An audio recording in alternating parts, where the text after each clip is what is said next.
Hello guys, this is the bit where I talk over the intro screen because I feel like it's a good way of saying hello before you see the reveals of our beautiful faces today. I will go live right about now and see if this works. Ooh. Boom! Oh gee, I've zoomed on your face a little bit. I do apologise. I don't know if you can see. Oh wow! I'm close in there. Hi guys. This is we're not doing anything serious today, by the way. We never do anything serious on these Saturday night streams. But I am joined by, now this might get a little bit confusing, but I'm joined by Jay. The better Jay of the two, I'd like to think. It's harsh, but almost certainly true. But I will take it. Thank you for having me on, man. Take it on the chin. Hi, Wargaming Dad, by the way. All working good. I think I did a very brief recording of the audio, so it should be fine. There should be a little bit of music playing in the background, but I've got it very, very low because, you know, it's just crap royalty-free music anyway, just to give you something. Who wants music when they can get our dulcet tones, right? Well, maybe yours. Yeah, maybe not. So, by the way, I'll just say hi to the people who are here. Dom and Gareth and the Wargaming Dad and Richard. I hope you're all doing very well. And Darth, Mike C, sorry, you asked who sculpts the miniatures for the Fantasy Flight games. I don't know, but they did have... There's a stream that they did where they had the guy on who does the sculpts. So if you check on the FFG YouTube, I can't remember. It was the one where they showed off the miniatures for... the phase, no, it was the ARC troopers, and then the whatever the name of the droids are for the separatists. So the guy who does the sculpting, or at least is part of that, was there and answering questions. So you know, he'll be your man. Hi Timber Stove, how are you? And Jay, for those of you who don't know, we'll come back to this, but Jay, I want to show you something. Okay. I don't know if you're aware of this. I'm springing this on him. He doesn't know. It's not even that important. I think the Fifth Troop had an interview with him. Well, there you go. Check out the picture. The podcasters, especially, High Top Table Gaming. Now, I don't know which one this one will be. It could be anyone. But we'll talk about this. Is someone still in for... I commented before we started. That'll be Steve, probably. Steve. Have you seen this channel? Boom. Oh, no, wrong one. There we go. Got you and I. This is not them, but I just thought I'd message you. I did not know another Top Table Gaming. He's only started like 2-3 months ago. When I was looking for the channel, I found it. So the actual correct one is this one. If you're not familiar, what am I trying to say? Basically, check out this one. There should be a link in the description if I did everything correctly. But you never know. I might not have done. But if you wanted to search Top Table Gaming, you would find them there. We will revisit this screen later on in the stream. But okay.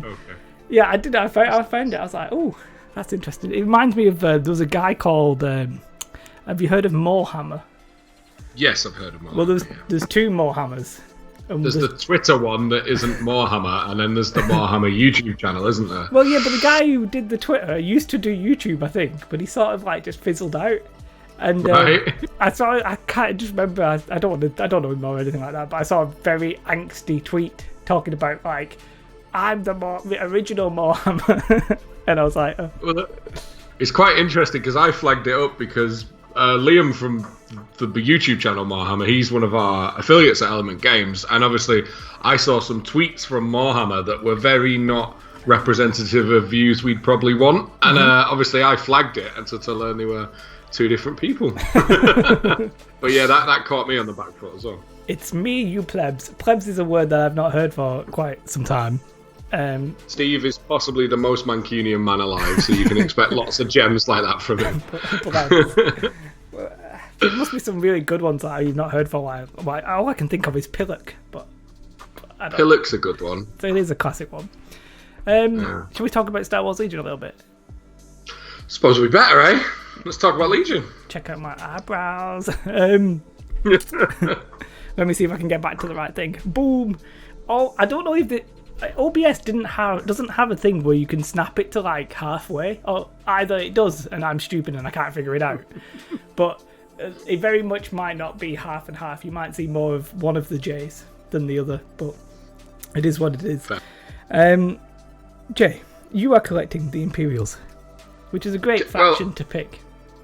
it's a very good faction to pick. It is the right faction to pick, most people would say. I can't disagree with you, considering that is also the faction of my choice. But yeah, are you a big Star Wars fan? No, neither am I. To be quite honest with you, Not good, is it? Not really. Obviously, I work in gaming, and so I'm exposed to trying lots of games, and it was the game mechanics that drew me on Legion. Yeah, to be fair, I we'll talk about Warhammer in a bit, right? But before Star Wars Legion came out, I was like trying to very badly get into like Warhammer 40,000, right? And it was rubbish. It's just flat out bad. Like me and Katie were playing that first Strike box. You know, like with that. The mini new starter set one. Yeah. And Katie, not really the war gamer, just could not get her head around the rules. Right, and I was like, oh yeah, well if they're weapon skill 5, and I'm thinking for 4 or whatever, it's like, well that makes it a 5. But I'm chatting the incorrect numbers there before anybody corrects me. But yeah, it was just I just didn't like it. And then when you think about the whole. GW don't really care about making a balanced game, right? I don't care about making a balanced game. I'll just say it. Whereas I think like FFG sort of do. Yeah. Maybe. I know you played a bit of X-Wing as well. I mean, you played X-Wing as well, and you're from like a Guild Ball background as well. I am. So I only started gaming again probably around 5 years ago, and it was Lord of the Rings. Anyone who knows me from my channel, we are primarily a Lord of the Rings Middle-earth SPG channel, but I tend to dabble in a lot of other stuff, and Legion was very much saw it played one day, and then I came across a video on YouTube of Almost Handsome Man with his lovely partner doing a really good channel intro video of how could be anyone. We are a Star Wars Legion channel, but we still play X-Wing, and it made me laugh, and then I found you. I do feel bad for you. Oh, I remember that video. I mean, am I going crazy? Obviously, you work at Element Games, and yes. Were you there the first like tournament they had at Element Games as well? Correct. So me, I wasn't working there at the time. I was working for Steamforge, but I played in they had like a launch weekend tournament, which I played in. I was there. I remember seeing you, but I don't remember anything else other than that. I don't remember seeing you, and read into that what you will. I mean, I'm pretty sure I was. Was it the launch? Was it not? No. Oh, I'm forgetting because it wasn't the launch. There was an actual event a couple of weeks after launch, I think. Do you know what? Yeah, it had to have been that one because I obviously bought my stuff was painted. Like I pulled some all-nighters to get it all painted. And you had like a little metallic box that had shelves, and I was like, ooh. But yeah, that was me. What Gaming Dad says, I stopped playing 40k when I tried Legion, and you know that's probably for the better. I haven't played 40k since the 6th edition. The power creep just killed it. See, now you say power creep, right? But then I don't get the sense that power creep is like the biggest issue in 40k. I obviously have no idea because I don't play it, so don't get on my grill because I don't give a shit. But like. I don't know, because I look at that new box, the one with the new orc in it and the Ragnar, whatever. Anyway, that orc and Frost Wolves? What are they called? Space Wolves. Space Wolves. And those characters, even though you can only get them in that box, they don't seem necessarily to be unbalanced in terms of the game. But you can obviously use them in competitive games. And for me, I was like, that's a terrible like sales model as well. Yes, even though those characters may not be the most competitive characters, I don't like the idea of we're going to sell you a £110 box that includes stuff that might be good but might not be good for a competitive game. You're like, nah, mate, I'm just not doing that. The other thing is, if you look at the AOS stuff they've done, like they're doing GW doing tons of these like 2-player boxes right now for both games, and the AOS ones, 6 months it's taken for them to release the character individually for the factions. Like they came out like 2 weeks ago, and some of those boxes, like the Sylvaneth one, like some of them are like 6 months, 8 months old now, and that was the only way to get like certain models within it. So I think there's definite risk of like competitive problems if you're going to have a business model that includes that. The power creep, I guess, makes sense as well when you consider that they probably want the new books to be playable or at least semi-good. Every time that they introduce a new book, it's always like, hey, check out this more improved unit that we've got. It's better than the last one. So, like, obviously they're doing to some extent to that. And when and Gareth says, I moved into X-Wing. I stopped playing that when I got into Armada and picked up Legion a few months after it was released. To be fair, I think like Armada and Star Wars Legion is probably a really good combination. I know a lot of people like people I speak to at Element Games and stuff like that, they rave on Armada. Is it something you've ever tried, Armada? I am chief raver of Armada. Before X-Wing or Legion, I actually played a lot of Armada. And I only stopped because a lot of the guys I was playing with at the time stopped. Mechanically, it's one of my favourite games.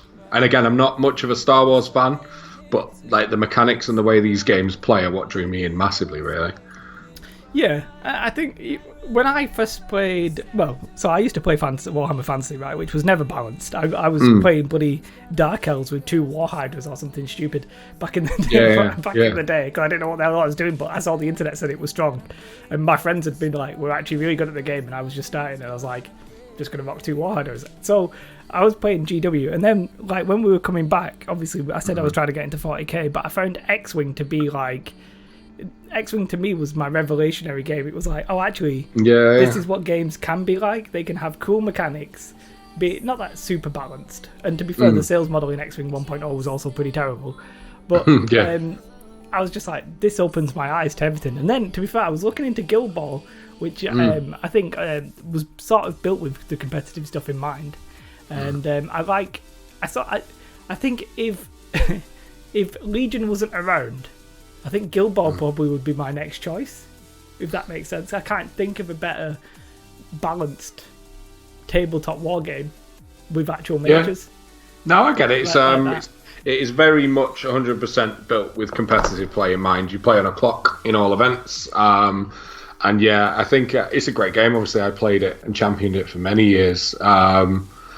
The thing that is quite interesting, just to double back a little bit, I do remember, because you touched on 40k, do you remember when Legion first come out, and it could have been, there was a lot of talk about it being the 40k killer. It'd be interesting to see how many Legion players are ex-40k players and how much of an impact Legion had on that community. Yeah, and to be fair, like, I remember making a video, and I remember this because Ellis from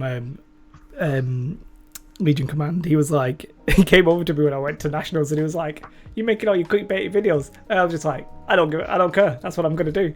And the answer is, I think there's many problems with 40k in several different ways, and I do think like Legion sort of answers them, but you can't expect Legion to be that like the 40k killer. It doesn't make any sense at the start, because like 40k has been around for so long.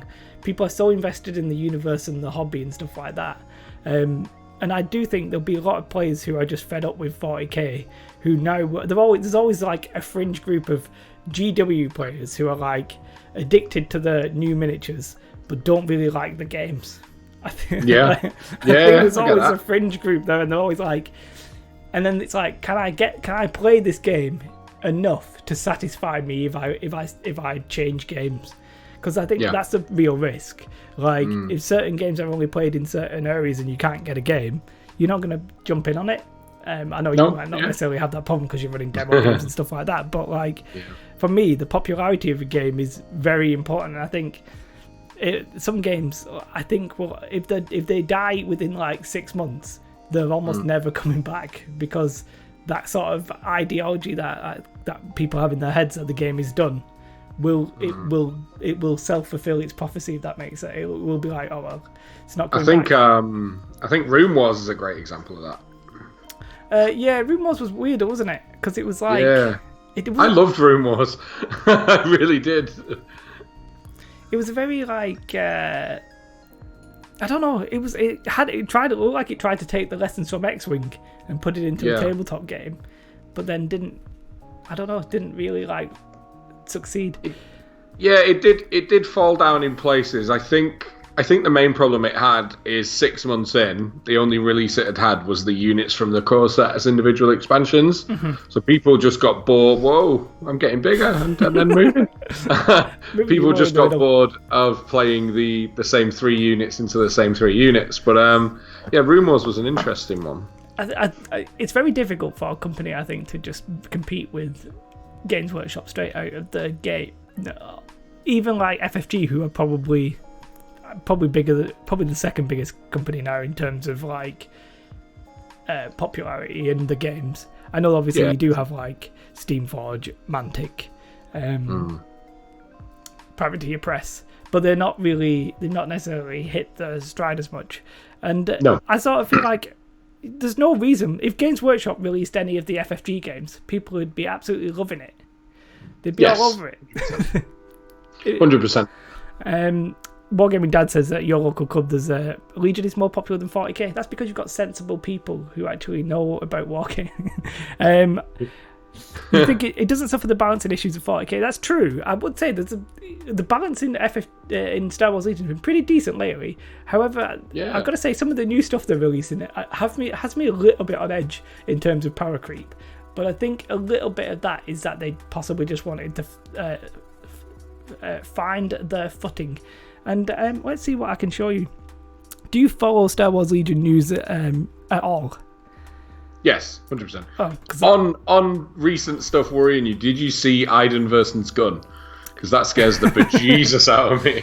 I never really had time to properly talk about it on one of my videos or something. But yeah, it's yeah, and there's the Clan Ren has got this new gun, which is a one-use only gun that's range 3 to 4 with blast with red defense dice, and I'm like, that will literally destroy a unit straight off. 40 keeps adding more and more and more and more, like they did in 7th edition. It will crash like 7th edition with all the rules. So, Adrian, I was pretty convinced that we were going to get a new edition of 40k announced at Adepticon. I was pretty wrong. Well, you say that, but there's a second Warhammer preview next Saturday. It could happen then. Yeah, we'll come back to that. Okay. All right. Because I'm upset. Okay, we'll cover that later then, right? Yeah, I'm upset about it. I will just quickly go. So when I did my video, some of the upgrades weren't out. Like the articles weren't released because FFG did the same thing. They had like an Adepticon stream. Which did alright in terms of views. I was like, oh, it's doing alright in terms of views. It had like 1,500 views. And then the GW one today was like 40,000 people watching it on Twitch. I was like, there was like 43,000 in during when they were covering the 40k stuff, which is just like insane. That was popping off. I think somebody was saying they were like they were the biggest channel on Twitch for a moment, like at that time. Oh, I can imagine. Yeah. I was like, oh. That is big. Do I think that the new Separatist jet bikes were worth it? So they've announced the STAP bikes. STAP bikes, yeah. Yeah, no, if I'm honest, I think them... no, I think not as of right now, but I think they might be in the future. Sort of a little bit like what happened with speeder bikes. Speeder bikes for the Imperials at release were sort of decent. Then they phased out a little bit, apart from Nikki, who was running them all the time. And then nobody was using them. Huge resurgence. And now, now they're back because you now have like actually good core troopers with the shore troopers, and your speeder bikes now can fill roles that you didn't need filling, but now you do. So yeah, sort of, I think the same might happen to the stat bikes. 9th edition is on its way. It's just not a good time to announce it at this point. Yeah, so I do feel like with Games Workshop, it was like, we have lots of stuff to talk about, but we're just going to keep this to the minimum because we don't want to blow our load a little bit early. Like we want to keep it fresh. But there was I think you are forgetting the biggest sell point of the stat bikes, though. That they're cool. You don't have to. No, you don't have to paint 6 full units of droids. True, but then that's an appeal for me. I sort of just feel like droidicas would be better as well. But I mean, you've already got droidicas because you'll have the core sets. But yeah, that's fine. But so guys, it's a shame. I think they'll also keep upping the power of the new releases too, which will end up harming the health of the game in the run. I think the droidicas are much better. Yeah, so we're talking about power creep, but then the stat bikes are a really good example of a lack of a power creep because they don't look that strong. Also, I really bugs me. I know the new communication thing is 2 points, but it really bugs me that they're 73 points. But to be fair, it bugs me that when they decided that they were doing the game, they were like, we're going to do, I think they said we're going to do 1,000 points game, right? And then they said, that's too big. So they made it 800 points. What they should have done is made it 1,000 points and increased all of the point costs by like 20% to make it 1,000. I just don't understand why you wouldn't do that. It gives you more range in terms of game balance as well. Like you've got more flex in the numbers. Yeah. I don't. By the way, the miniatures for these the new stuff is looking insanely good. Obviously, they've gone to the sprues and stuff like that. These, by the way, are digitally painted. They're not actually They're not actually physical. I think they're still digital. Oh, okay. That's what they said. I'm just looking at them now. That's what they said on the stream, but I'm not 100% sure. I prefer 1,000-point games of Legion more than 800 points. I can understand that, but like when you go to tournaments, you really want the game to get done quickly rather than spend like 3 hours on a game. But when you just I'm loving Skirmish right now. Skirmish is good shit. I do love Skirmish. These Firefox is being crap, but it shows it enough. These rockets, which are one use only, you pay 8 points for this one use only weapon, which is range 3 to 4. And Mandalorian resistance basically means you can't put it in the one that's the Clan Ren version of this unit. But it's got blast. I know impact 1 is fine, but that makes it like impact whatever is in the unit as well. So this is going to be insane. This is an always include to me. I would never not take this. To have like 4 or 5 red dice that ignores cover for one turn, I can't get over it. I guess you've got a serious Alpha Strike unit there, and it's gonna hit like a train. It'll just kill things. I don't understand it. So you prefer having more balance? You are having more balanced games. You reckon 1,000 points is more balanced? I guess it's less swingy in terms of like you've got more units, therefore the strategy and stuff like that comes more into it. But I've never really played. You've probably both got 6 core units, and that obviously impacts on some of the scenarios and stuff. Like, I don't know. 1,000 just seems like it'd take a bit too long for me. The problem with Skirmish is that the game can feel very swingy because you lose your 2 key units first. And you're like, yep, that's the end of this game. But the game's over very quickly, so it doesn't matter. You just rack them up again and go again. I sort of definitely like that. They hit like a train. Couldn't have put it better. True. I prefer 600-point Armada games to standard 400. It used to be 300 for Armada, didn't it? Yeah, I thought I used to play through. I think it was 300. I think they changed it to 400. It's been a couple of years. I think they may have changed that to 400 recently because of that big giant superstar destroyer, whatever it was. Oh, the space triangle, yeah. Yeah, that's insane. I don't know what.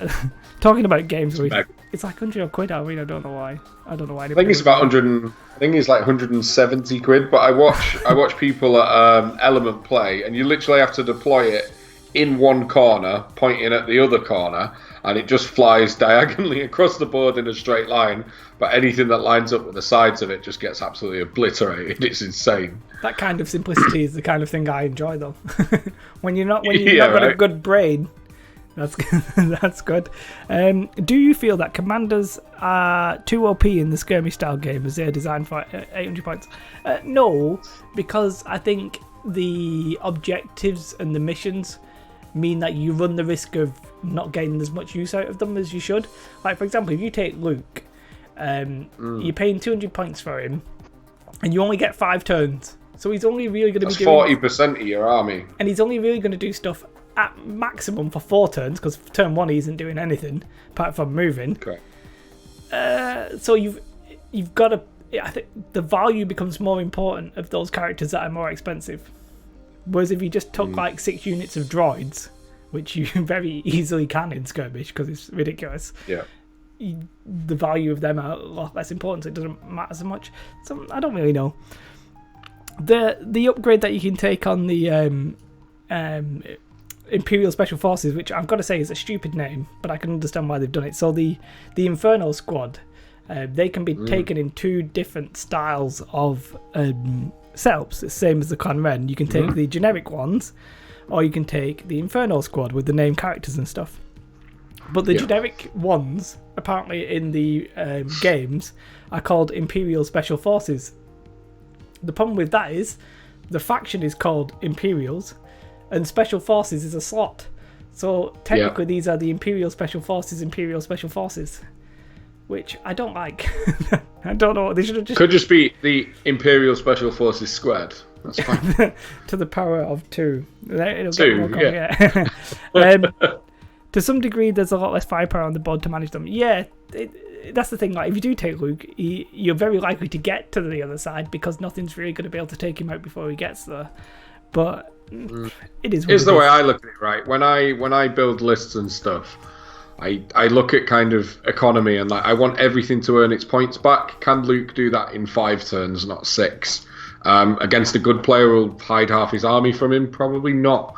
A Stormtrooper unit just needs to get a couple of good rounds of shooting off and it earns its money back. So I don't rate the big stuff in skirmish as much. No, but I also don't really rate the importance of skirmish that high at the moment. I know they're going to do like an organised play for it, but if I'm playing skirmish, I'm playing it for fun, quick games. I'm not playing it for super competitive games. Yeah. But obviously, you still would have won. I wonder if Katie's gone into labour. Well, one, I hope she would tell me. For those of you who don't know, my wife is pregnant, and the due date is Monday. So she could obviously pop at any time. But I'm not letting that. Yeah. I'm not giving her any more attention. She can get lost. Just burped. You are the gift that keeps on giving. Let that be known live on stream, mate. I've got to tell her. She's not. She's not upstairs. I thought she was upstairs. Yeah, well, I know, like, what am I going to do? I'm not going to sit on the couch with her waiting for it to pop out, am I? So, this is the communication upgrade that you can take with the stat riders. Obviously, it's 2 points. You can increase your coordinate by 1, range of 1, basically, which is pretty decent, but nothing amazing. We did have the cards. I wonder if I can get these up on screen. They're in the Discord. For those of you who don't know anything about the Star Wars Legion Discord, I do recommend you checking it out because whenever you see my videos and I've posted pictures or something, basically I'm just getting the pictures from some guy in here who screen captures them. Really saves me a lot of work because I very much can't be bothered. It is doing it, but it's defaulting it to my Google Chrome. So you told me the other day that you were actually painting up some rebels. Yeah, so I tend to go through phases of either not painting or painting 40 models in a week. I painted 40 models in a week last week, so the Imperials, everything I own is now painted. I've got multiples of everything barring dewbacks because trying to get hold of one of them swines. So yeah, I'm really enjoying painting Legion at the moment. So I'm looking over and I've currently got a couple of squads of Rebel Troopers, Han, Luke and Chewie on my desk ready to get painted. I'm not sure you need that many more units of dewbacks. I think just one's probably enough, but yeah, enjoy your free time while I still have it. Yeah, I say that, but you have like kids and everything. A lot of people have got kids still doing stuff. I got into the hobby when mine was a baby because it was like, oh, do you remember that nerdy thing I used to do when I was 12 and paint models in my bedroom? That'd be cool. So I used it to film nap times when Oscar was little, and I got more painting done then than I think I ever have since. I was just thinking about the other thing that I do in my bedroom. Okay. I won't make that comment. Yeah, no, so I think that's the thing though, isn't it? Like, you're going to go through phases where your time you don't have free to yourself, you've got to do something else. But you still probably have time to do some stuff, you've just got to make the most of it. Yeah. It is what it is. I will be taking 2 weeks paternity leave, which is going to be interesting. It means I just get to sit around the house watching Katie do all the hard work. For those of you who didn't see it, these are the actual not the command cards, the unit cards for the new unit. So this is the ATRT.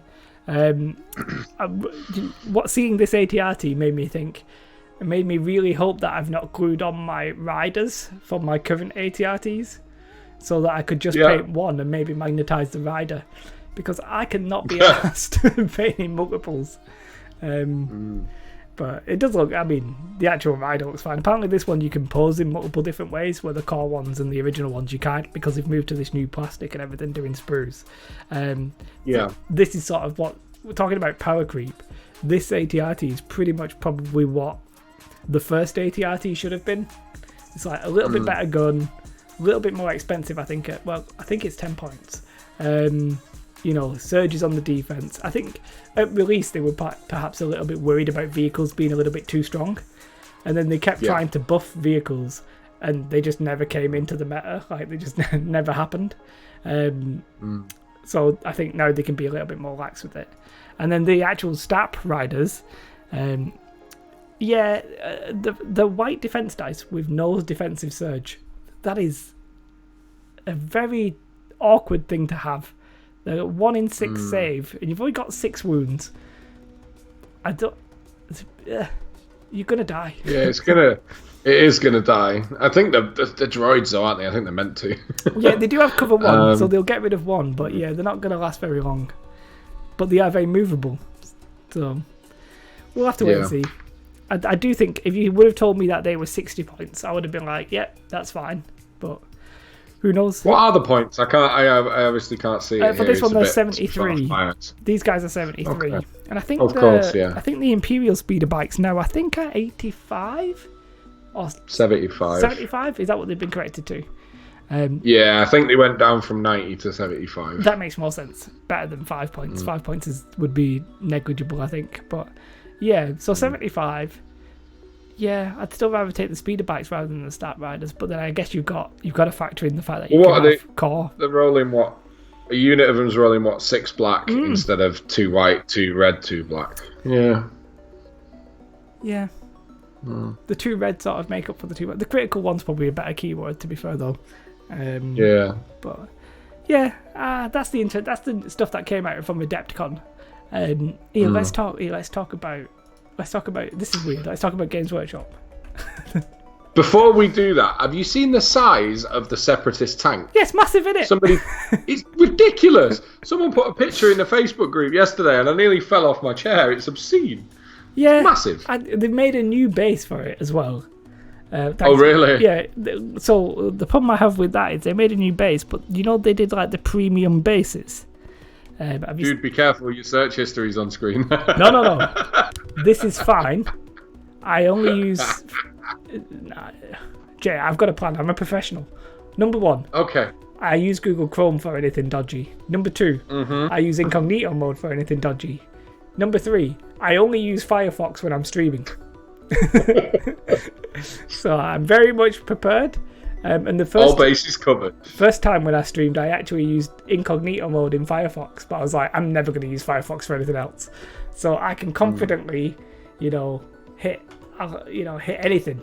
I'll try and, fair. Even if I put something like it was going to look dodgy, nothing.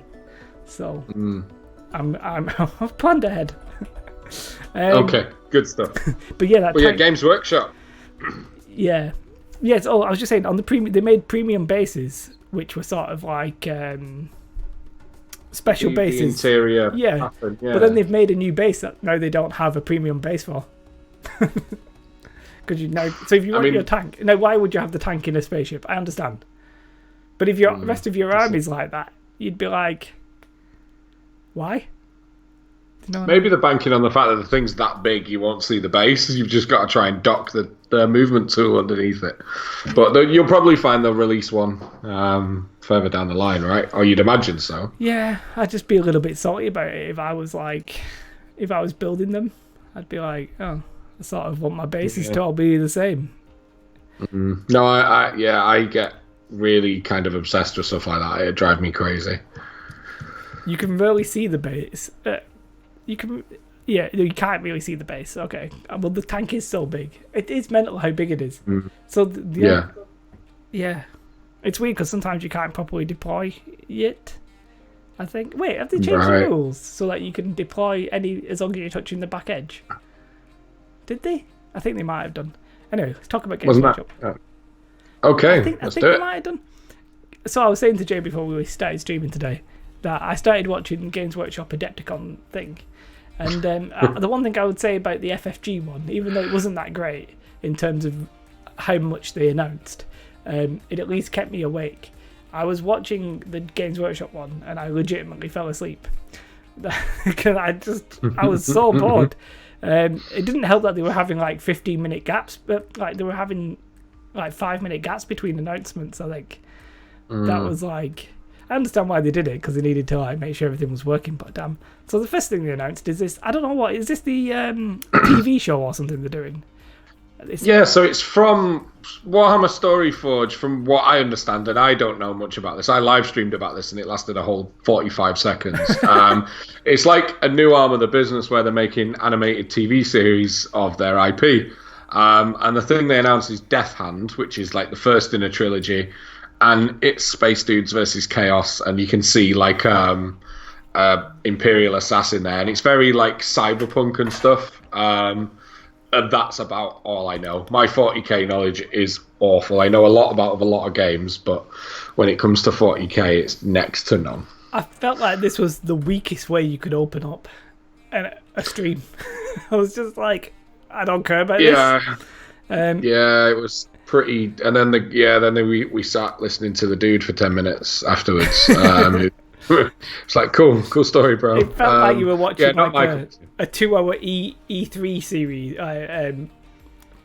show, but 95% of it was fluff. You're like, I mean, like the trailer looks good. The rest of it didn't really interest me. I'll definitely give it a watch, maybe when it comes out. But that's one thing I think Games Workshop have been perhaps a little bit slow on. Like when you come to Star Wars, obviously Star Wars has TV shows and films and books and everything, but it's all right having books and comic books, but really it's having that like TV presence and that film presence I think makes me connect to. I'm not interested in Star Wars at all, but if you gave me a choice between the Star Wars universe or the Games Workshop universe, I would pick the Star Wars one every time because I sort of like understand it. I at least get it. I see it. I know. I can feel it. Very aggressively, I can feel it. But for Games Workshop, it's just like, I don't get it. Like you've got to read the lore to be into it, I think. So doing stuff like this makes perfect sense. I'm all for it. But I just don't want to. I'll just see it on Netflix or whatever it ends up being on. I don't need to know about it. To be fair, I did find this elf thing. The intro they did for the elves. Very cool, and it was, wasn't it? But it just doesn't make any sense. It did, like the Warhammer community team are doing like real weird, out of character things, and I think with all the work they've done for the last couple of years with a new CEO and stuff, they're definitely trying to shake the old GW mentality. And like I like the fact they do things that are just a bit weird for the sake of being weird.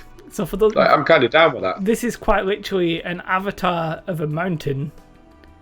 Yeah, it's a cow with hammers for the high elves, basically, which doesn't make any sense when I say it, but that is what it is, and it's insane. Then they've broken the cardinal rule and given high elves even stupider hats and then warhammers. I mean, that is. So do you know what? I mentioned it on my stream, and I was like, "Why the front doors of these elves got warhammers?" And then they kind of explained it, and I got on board with it. Like I am a big AOS fan. I play AOS. I run AOS events. And they kind of stressed that like, I'm going to ignore everything that's above the neck on these models. They kind of stressed that they're not like berserkers that just swing them, but they use them for like to strike precision blows and stuff. And I was kind of like, right, I'll get on board with it a little bit, I suppose. My feelings on the stuff they showed off today for the elves is it's made me like the range better because I really didn't like the stuff we've already seen. But I still don't like them, or I'm not sold on them yet. I'm definitely not sold. And then this is one that we didn't even talk about this, which we possibly should have talked about, because this, in terms of top table gaming, is it's probably the game on your channel, I guess. And when I say your channel, the collective your. That doesn't make any sense. I've heard of the royal we, but I guess there is a collective your. If you were talking to multiple people. But yeah, so there's my boy. And if I'm honest, like they built this up like there was going to be like lots of announcements for lots of different things, big announcements. It's just a plastic character. Yeah, so this is the new AMA Marshal of the Riddermark. It is the single most kind of demanded, wanted, requested model from the community. There's like Okay. as most of the Lord of the Rings models, they're like 10, 15 years old, and the AMA Marshal of the Riddermark model has been out of production for years and years, and it's mega cool. And this, like, fans all over have been banging a drum about getting a brand new AMA. So this is kind of a tip of the hat to the community because it is the model that everybody wanted. And there's also kind of a push that they've done it in plastic, which means gaming stores will get it, not just GW Online, which is a bit of a up and down curse of the Middle-earth range. All right. When I saw it, I was think, like, it's nice, but it's nothing to write home about. No, it's cool. I think, in fact, I'll save that opinion for the end when we talk about next Saturday's thing. But yeah, okay. No, I like it. It's cool. I didn't think we'd ever get this model. Am I happy we've got it? Yeah. Steve is ecstatic. Like, a lot of my Middle-earth friends are like having kittens over this. But for me, it's a new AMA. I don't play Rohan, but I'm me, so I'll probably buy it anyway. Mm-hmm. And then for the next thing, we already knew about Abaddon, the Despoiler was coming. So I'm not really bothered about that. Then we've got this Blythe, what's he called? Fabius Bile. Fabius Bile, yeah. Which is nice and all, but it's two characters for 40k. And there's a shed ton of characters for 40k. I'm not very asked. He's quite iconic. And again, I'll touch on my overall thoughts at the end. It was actually, I was saying on my stream, this was the first 40k model I ever bought, like 20 years ago when the one that was just on screen came out. So for me, like, I don't play 40k, I'm not interested in it, but it's got a bit of nostalgia. And they do mention that you're getting like new rules for 4 factions as well. So. Yeah. Psychic Awakening's a whole different thing. I'm going to say the Warcry stuff has been interesting. Now, you obviously, you used to play Warcry. On your channel, you did some Warcry battle reports. And, we did, yeah. You know, Warcry is an interesting game in the sense that I felt it's one of those that I felt, even though it's a Games Workshop game, it's not really took off to the heights that you might like. It's not a kill team. Do you know what I mean? No, it's not. I mean, anything that is GW fantasy will never do as well as anything that is GW sci-fi. That's kind of like rule number one. And I'm quite opinionated about Warcry because I was banging on about it for 6 months before it came out. Like, best game in the world, so excited, hype train. And then the way I describe it is it got tall, not wide, or wide, not tall. I always get that wrong. We got 30 playable factions with no choice within them. And that is that's what put me off, personally. And I see very little people playing it. Like, it's great that they've gone, here's rules for 30 different AOS factions, but like, I'd like more than one list to be able to be pullable from each faction. Yeah. And I think that definitely held it back a little bit in my eyes. And for me, the game is perhaps a little bit too random. Yes, it is. Which was always its potential problem. But then when you've added in a shed ton of factions that you couldn't even vaguely possibly try to understand all of them, even though there's not that many models in those factions, but they add factions. You know, you've got the original factions, then you've got the Chaos only factions, then you've got the mercenaries, then they go and add another like 16 factions or whatever it is. You get to a point where you can't like reasonably expect. Nothing has its own identity anymore because the game is so limited in terms of game mechanics and how like attack profiles work and hit into wound work. Like, nothing has its own identity in playstyle. It's just like, this is my movement stat, and then there's how I hit you in a couple of really linear numbers. Yeah, I like the simplicity of the game, but it just falls flat a little bit. I would almost. I say all that. I probably am going to pick up this new warband, and I am going to make myself give it another go. Because I was in love with the simplicity of it, and I think I just got distracted by the newest, shiniest thing. And I do want to revisit it because I enjoyed playing it. I enjoyed covering it on the channel. And it's one of those things that I'd love to give another go and be happily proved wrong about. For me, I'm generally about. Even if I can't play competitively, or I can't do it very well just because I'm crap, I sort of need there to be a competitive element to the game. That make any kind Yeah. of, like, I need that, and Warcry sort of feels like it. Even though it did, Games Workshop were doing the right things beforehand. They were like, we've got this match play stuff. We're gonna even mark the cards of which ones are match play stuff. I was like, yes, okay. And then they just that was like, genius. Yeah. Just, it was genius. I ran a couple of events, and the first couple were very popular. And again, I do enjoy it. It's one of those things. I think this has seen it harsher than most. But one thing I always say about GW games is, when they come out, everybody buys them. Absolutely everyone in the world will buy Warcry or Kill Team, and then after about 6 weeks, everybody stops playing them, and it just plateaus massively. And then you find probably another 6 weeks after that, you'll start seeing people playing it again, and that's when a game finds its like true level. Now, I didn't ever see Warcry come back up. Never bounced. No, I do think it never bounced, and I do think I made a video about Star Wars Legion just the other day talking about the 2-year review, because the game's been out 2 years, right? Is it 2 years? 2 years, March 22nd or 3rd, something like that, right? And I said in that video that it went through almost that exact phase. There was loads of hype for the game at the start. Everybody's like, I'm going to buy armies, I'm going to play it, I'm going to do everything with this game. It's going to be fantastic. Then there's just not enough stuff to play. So everybody was, the hype went away, and like 6 months after the game, people weren't really that bothered. You were like, it's just going to be another game. It's going to sit there. And then once they announced the Clone Wars, and up until very recently, I think everybody's like, you know what? This game's actually quite good. It's actually reasonably popular. And you start seeing it like properly start growing. I do wonder a little bit, because obviously the world situation of COVID-19, if maybe that is going to take the edge off the growth a little bit, perhaps in a way that I think it will for the whole industry. That, and you can't buy a core set for love nor money. Like, at a time that they've got everybody wanting to get into Legion, but I hate not FFG getting a core set stuff. Yeah, I know, right? It's quite interesting, because obviously I made the jump, and I've chatted to you about it. Of wanting to play more and get back into it, because I had quite a bit of time not playing.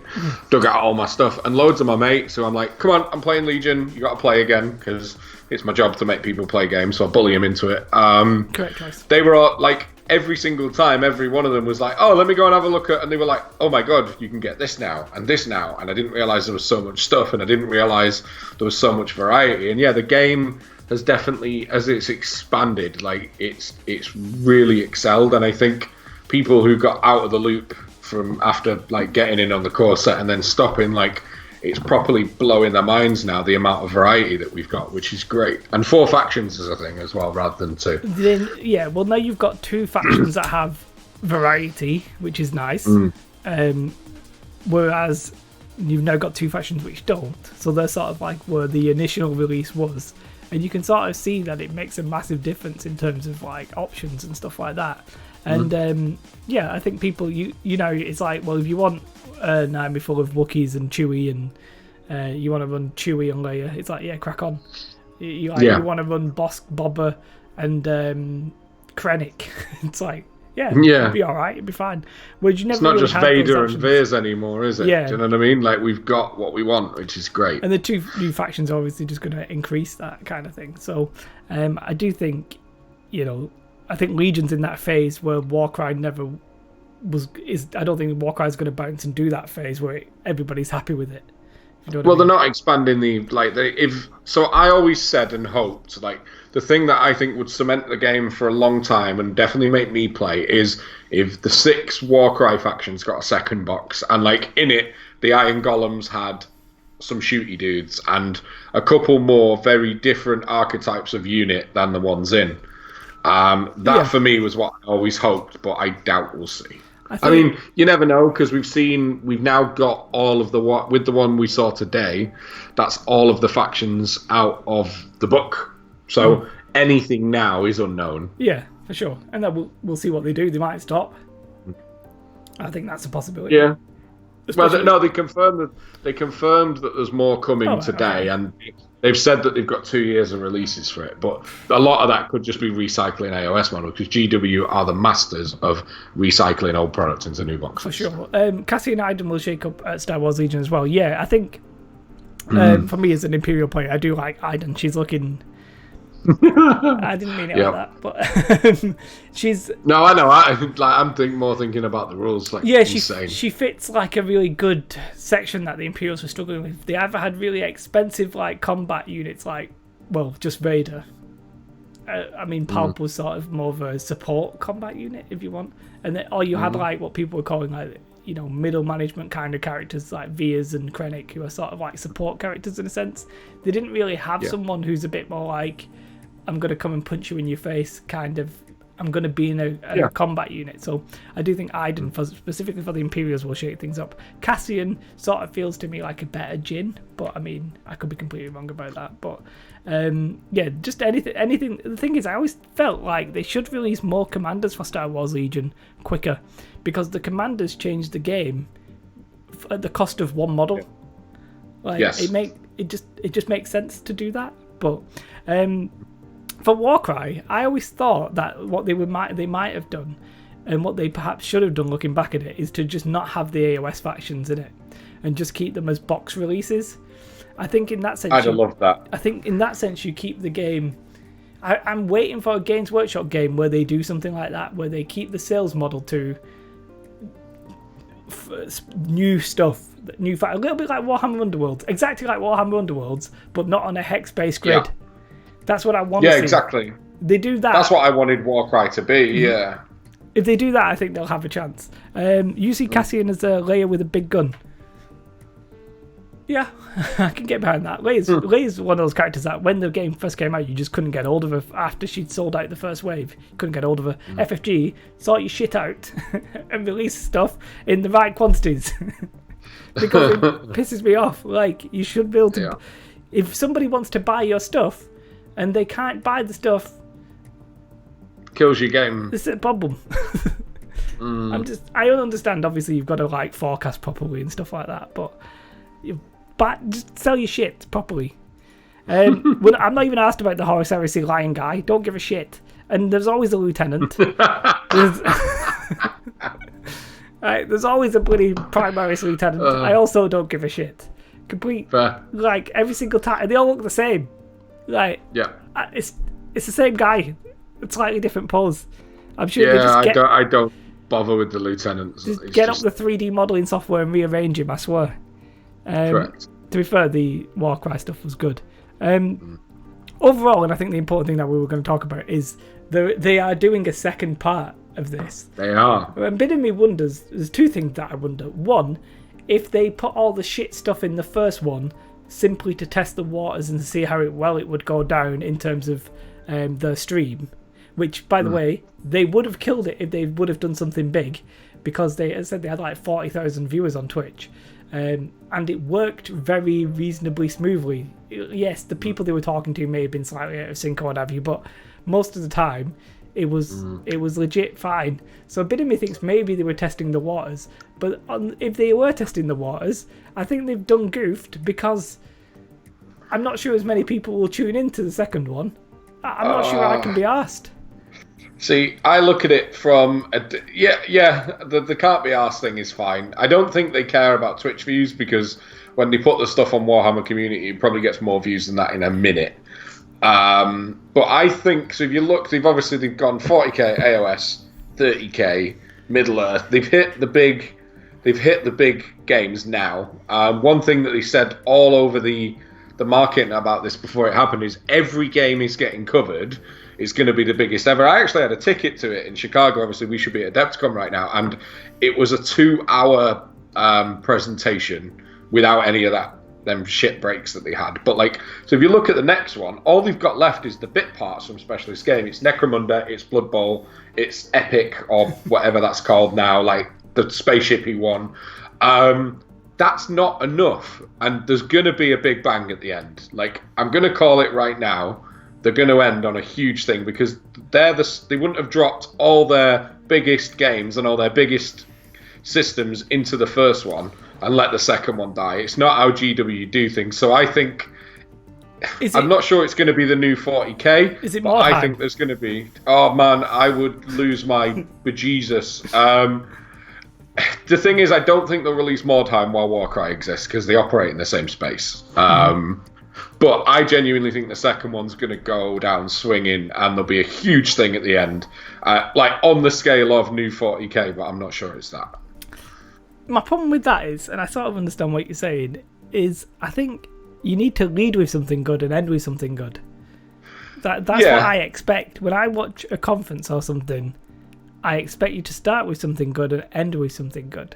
You know, the and one last thing kind of classic, one like Columbo, one last thing, and because if you start showing me a presentation where it's Blood Bowl, Necromunda, Underworlds, I'm not going to finish that.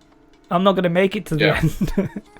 No, I get it, but again, I don't think they care, like, because they'll get you on Warhammer Community at the end. They're still going to get the clicks from you, and I think if you look at the kind of current shitstorm that's going on in the world right now as well, it's pretty much safe to say that this year's convention season is done.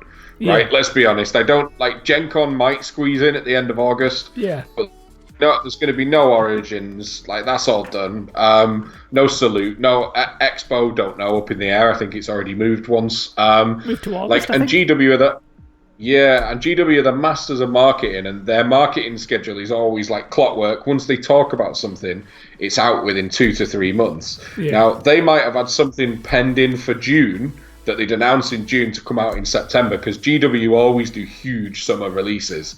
Like, they'll be telling us about that next Saturday, because they won't get another platform as big as this now because of the current climate.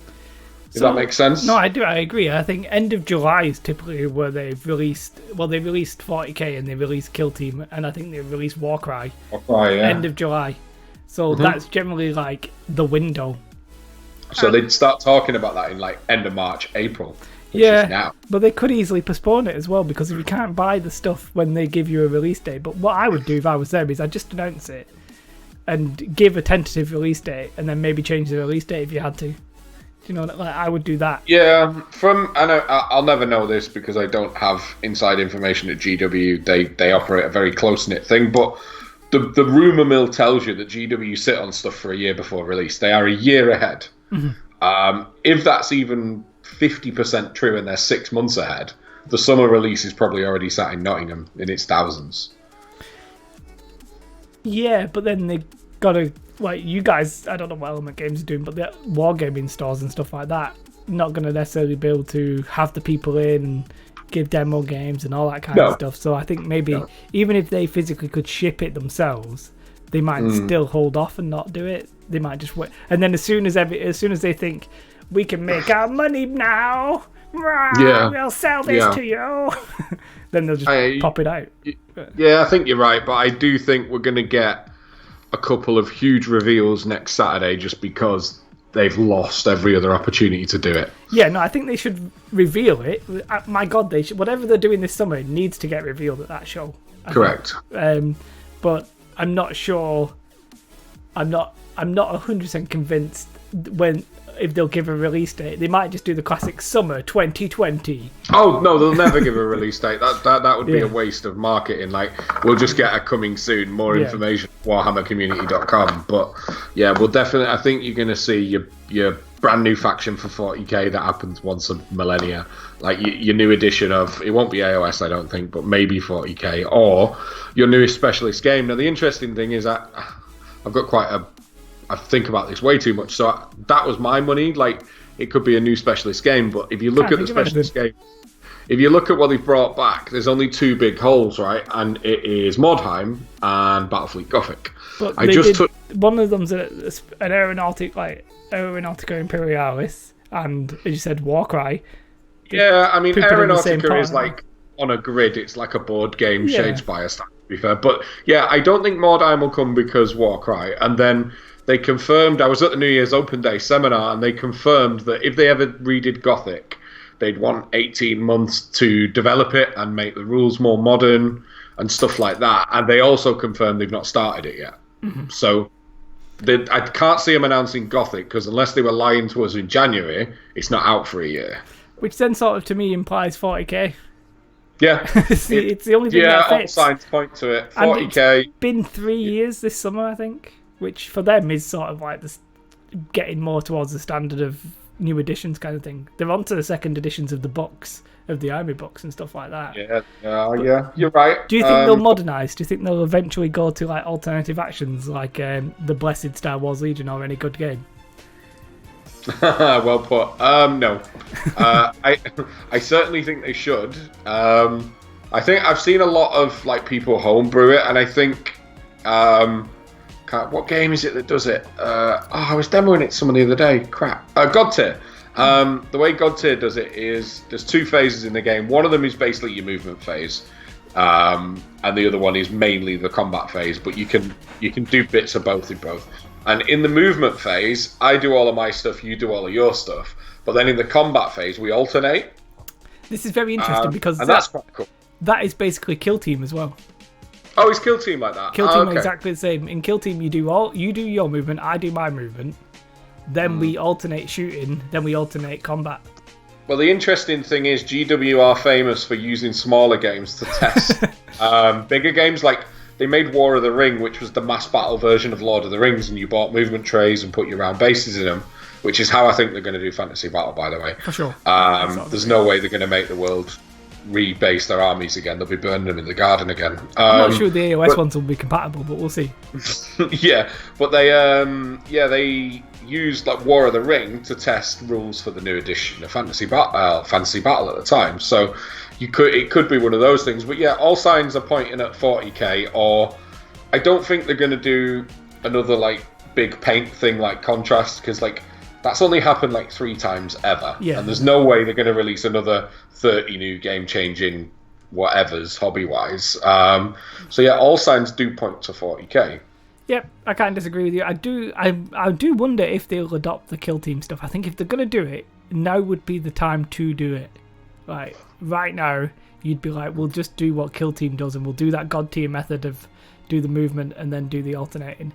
And if you do that, you might even get people like me. Because I'm like, well, then you make it a vaguely competitive game, and it's very much the most popular game.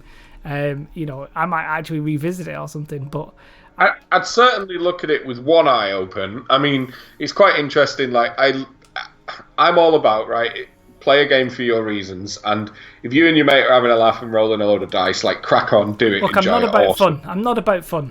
I know you're not about fun, but you're dead inside. Correct. But like when I'm working events at Element Games, the amount of 40k players who lean on the bar and literally tell me they didn't get a turn 1, and it's kind of depressing the amount of people every round, and it's like that game is just.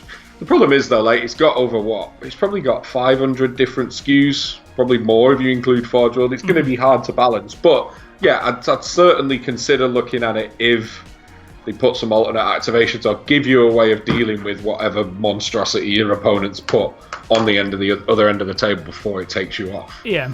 If that makes sense. Mm-hmm. And let's speak about Games Workshop. We mentioned Warhammer Fantasy Battle. That is another game that, as I said, that's where I essentially started.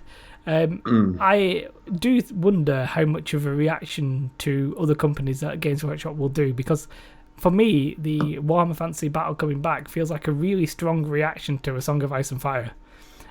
Because they're very much talking on there's 3 factions of humans at least, and they've added in the Kislev guys who are humans. Like, that's 4 factions. A lot of people are saying it's only going to be the Empire or humans. Yeah, that's what, I think 30k is only Space Marines. Mm-hmm. Yeah, it could be. I don't necessarily think it's a reaction to Ice and Fire, because it's going to look like it as well. It's going to have round bases with square trays, probably. Like, yeah, that is strong resemblance. Yeah, I think. Yeah, Ice and Fire is a weird one because it's one of my favourite games to play, but because you've not been able to buy the stuff in a year, no one plays it anymore. But GW have just become the masters of making money, and literally it's a way of retaining all them people who went and played Kings of War when they blew up the old world. Like, it brings them back. Do you know what I mean? Yeah, and I think A Song of Ice and Fire sets a good example of that sort of like, hey, if you want like just a classic fantasy game that's more classic fantasy, we're going to cater for you here. And when I say A Song of Ice and Fire, it is like Mantic as well, obviously. Like, anybody who's doing just classic fantasy, and even Lord of the Rings is getting a new TV show and stuff like that. Obviously, they have the Lord of the Rings IP, obviously. But, like, fantasy is sort of becoming more popular again, I guess. I think so, yeah. I sort of feel like, but I do wonder then, that's what we're talking about 40k, if 40k will learn the lessons of these other games and eventually switch. I can't envision a world in which 40k is still the same game in 10 years' time. Like, I can't see it. The thing is, like, it's a Space Marine now is like a 30-year-old IP. Like, there is no other miniatures game in the next 20 years that's going to get that sort of, like, build up. And, like, I don't think they will. They're definitely doing all the right moves in recent years now. They're killing it, and the fact that their share prices and they give their every employee in the business crazy bonuses shows that.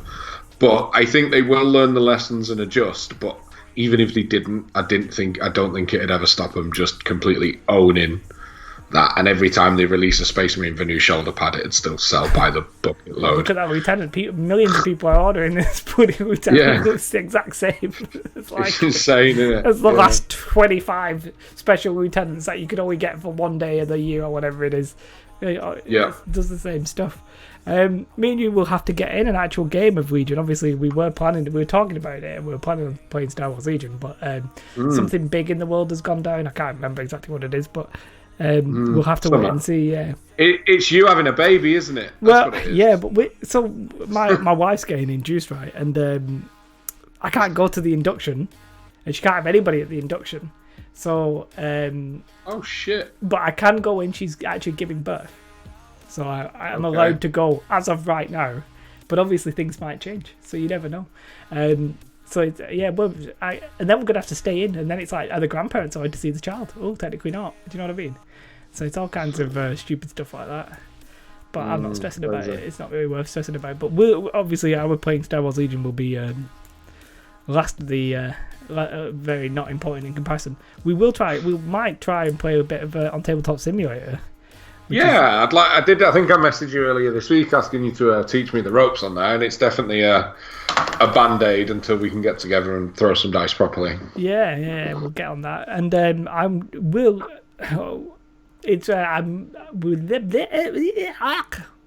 have a game in real life at some point.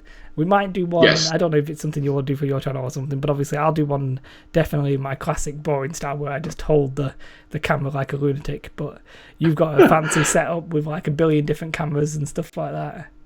Yeah, we like to have a play. Legion is definitely. It was very much imminently going to be dropping on my channel until the apocalypse happened. Yeah.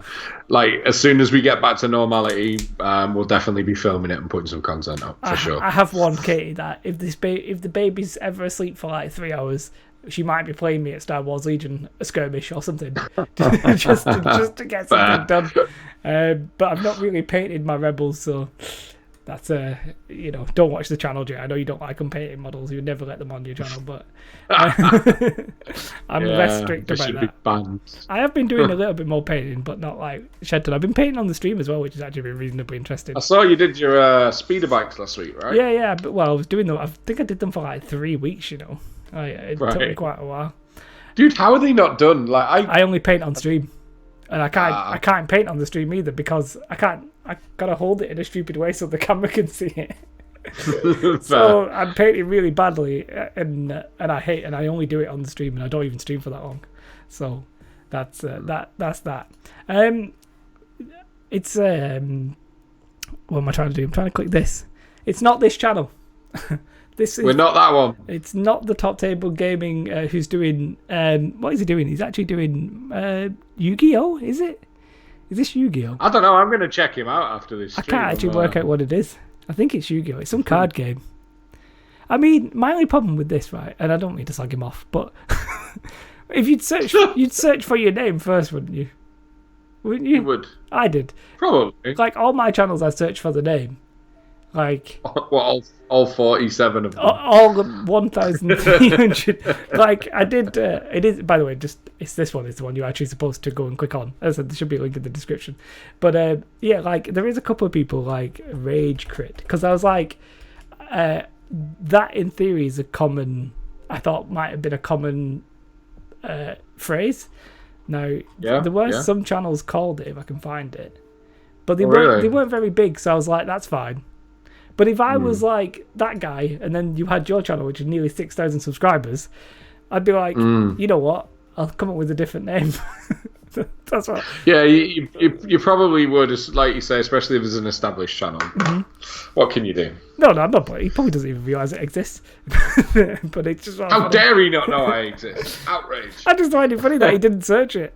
Because there was one, like, I've got Rage Crit here, but I was going to go with, and this one was perhaps a little bit ruder, I was going to go with Crit Happens. Right, that was one that was... Oh, dude, I love that. That could be your next channel when you make another one Channel next week. number 1567. Crit Happens. There were a couple more than this. I think there was this one guy who was doing them. Oh, I think he called it... is it called Crits Happen? I think that's what he was called it. Crits Happen. Should I use my account and go to the other Top Table Gaming and just comment on every video? Cool name, bro. What are you doing? Oh, great video. Yeah, so there was this guy called Crits Happen, but I was going to go with Crit Happens, because crits... Yeah. Because that, to me, if the phrase shit happens is more common than shits happen, like, I don't... Yeah, true. It ruins the joke. The joke is ruined. That's what is, like, crits... It doesn't make any sense. The whole point is that it's like he actually is talking about crits, but that's stupid. Is he a big channel? He's got like 11,000 subscribers, this guy. Crits Happen. He's killing it. He's not doing anything for 5 months. But he was killing it. Yeah, channel names are funny. Anyway, so Top Table Gaming.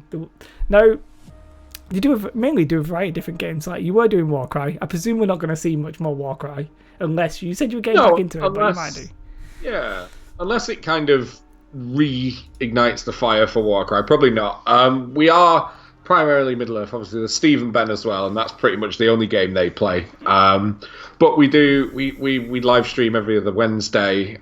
Steve and Ben dabble in some painting stuff. I've done Warcry. I very much plan on doing a full series around Legion and seeing how that takes off. That's exciting. With me, because I work in the hobby, and I've got the YouTube thing, and I enjoy the hobby. Like, sometimes my life is just hobby. So with me, the content will be based around whatever I'm enjoying playing. So because that's currently Legion, then that's probably what I'm currently going to film. But yeah. Makes sense. That is us. I am excited when we actually get round to it. Do you it'd be fun. Are you a bit of a... Will you go to tournaments if you do play it? Or will you just run the tournaments? Oh no, I'll go to tournaments. I love running tournaments; it's part of my job. But I will definitely be playing in tournaments. I do have. We talk about this a lot on my channel. I love gaming, but I can't. It's one of the reasons I fell out of love with Warcry. I do get competitive, and I love. Don't get me wrong, I never do well. Just being competitive and actually being good are very different things. But I love list building and kind of exploring that side of things. And yeah, I'll definitely be playing Legion with a more competitive mindset, but not necessarily for the channel. For the channel, it's entertainment, isn't it? Yeah. But when the camera, if the camera's off and I'm at an event, I'm gonna give it a good welly if I can. For me, I don't get into the same like list building and stuff like that as yourself. For me, I sort of see myself. Like that sounds weird when I'm going to say this, but like an old school English guy who just likes everything to be a fair game. That's sort of what I need. Everything to be fair. Like, I don't want to cheat. I don't want to get any slight advantage that isn't reasonable. I want a fair, competitive, balanced game, and then I'm not that bothered if I win or lose. It just needs to be. Yeah. I need it to be an even field. Like, we both had the chance. And you want the better person to win. Even if I'm not going to be the better person, I want the better person. That makes it sound like my worth is determined by the game. But what I mean is the better player of the game should win most of the games. That's what Correct, I think. Yeah. And as long as that's the case, then I'm happy enough. And that does happen, even in like Games Workshop games. Like, there's the guy in the UK, is it Jack Armstrong or somebody, who just like nails every single Age of Sigmar tournament he goes to. He's like fifth on the leaderboard, but he only plays like 5 tournaments and just wins them all. It's like, all right, and then there's everybody else who's playing like 10, 15 games a season or whatever, and he's just like, I'm just going to stay at the top just because I'm going to win everything.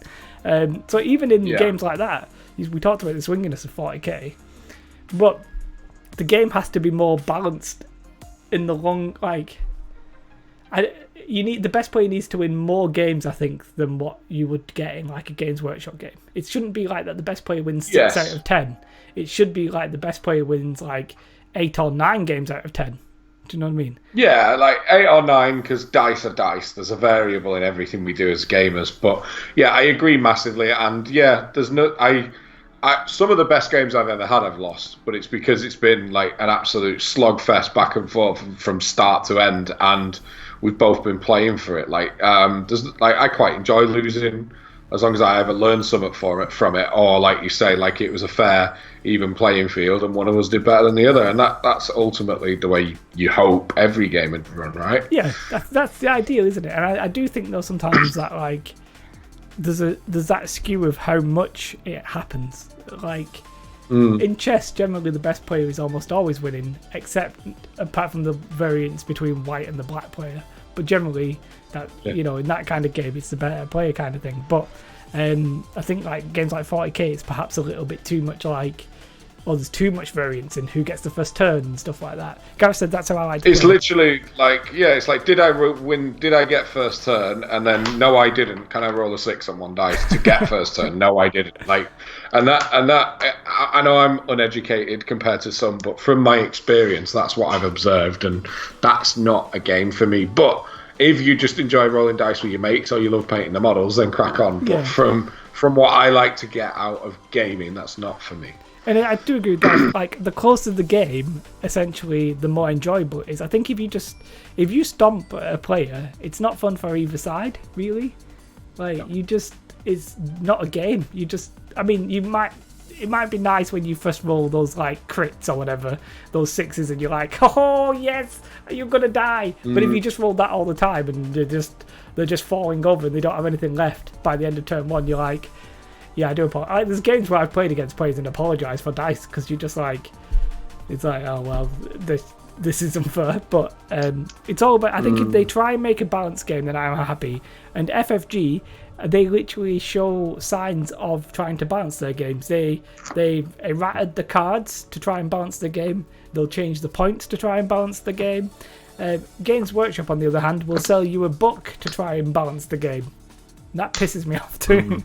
So I don't feel I don't know about 40k, but in AOS, because they've had some pretty big boo-boos lately, every book gets an errata after exactly 4 weeks now.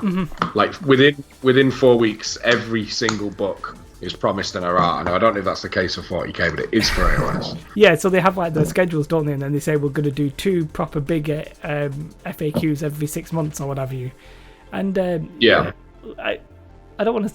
The thing with that is there's obviously a lot more people playing the Games Workshop games, so it's almost impossible to test every combination, and you'll find out the problems probably quicker. Whereas in Legion, there's probably a lot less people playing it overall, and then only slowly do things become a problem.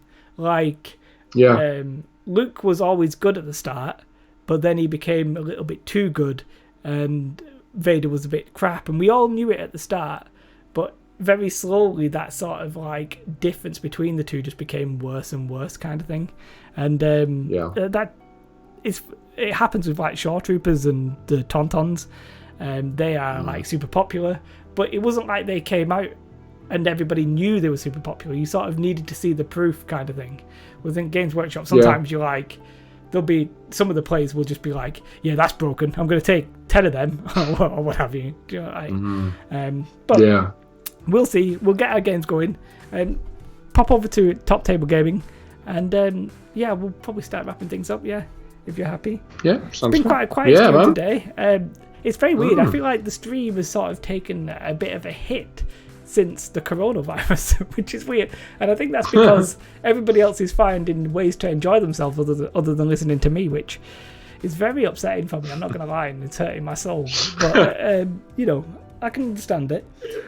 But last week I thought the stream was a little quiet last week because I thought there was I don't know if there's a couple of podcasts, one of them called The Fifth Trooper, and they were streaming as well. And FFG were giving them stuff to they were revealing stuff for FFG because normally FFG will reveal stuff on their live streams. So they gave it to like Fifth Trooper because they have a fantastic setup. There's another guy called Jay Shalansky, who does incredible production, and they like was revealing stuff. So I thought, oh, the stream's quiet for that. But then I go and stream today, and it's another quiet stream, which isn't necessarily a problem. But if we're gonna have quiet streams, you're gonna have to put up with me building droids when I get them. That'll be a fun day. Just assembling 6 units of bloody battle droids. They look like an absolute pain in the ass to assemble. But thanks, Gareth, from Wargaming Dad, and everybody who did stop by. I do really appreciate it. Thank you, Jay, for this. I think we'll probably... That's been good fun. We'll have a bit of a play of Tabletop Simulator at some point. And when the quarantining is over, which I'm not hopeful that it'll be anytime soon, but when the quarantine is 2021. over, 2021, we'll come again and we'll actually record some battles. But yeah, thank you very much for joining us. As I said, if you, I don't show you. There is no VOD for these. I don't let anybody watch the VODs, just because I don't think it's worth watching. But yeah, the video should be good. If obviously when Top Table Gaming do post the battle reports for Star Wars Legion or whatever video they do, I'll whack it in the community tab on YouTube as well, and we'll try and get people who are over doing that kind of stuff. Any last words before you're put imminently to the end screen? None from me. Just been good fun. Thank you for having me on. Well, nice to even shortly speak to the people in the chat. And yeah, keep on playing Star Wars Legion. Indeed. Thank you very much, guys, for watching. Have a beautiful day. Goodbye. So this is the bit. The end screen is on. They can still hear us, but I like to see the end screen before I end the stream. And then, I feel like it's more, anything could happen at the end. Ooh. Amazing. It's mainly just so that when I end the stream, I can tell that it's actually finished. Although the end stream is there, and I've actually got the end stream on. It's not actually like bollocks. Eric's just coming right at the end there. Thank you, Eric, for stopping by. Catch you next time. I'd try and stream every Saturday. Just trying. But thank you very much. Have a most beautiful day. See you, Wargaming Dad. Nothing's going to happen at the end. Nothing's going to happen at the end, except it might do. It might. I'm going to show my face. This one. Bye. Sorry, I like to drag out the ending there. That's fair. Goodbye, everybody. See you.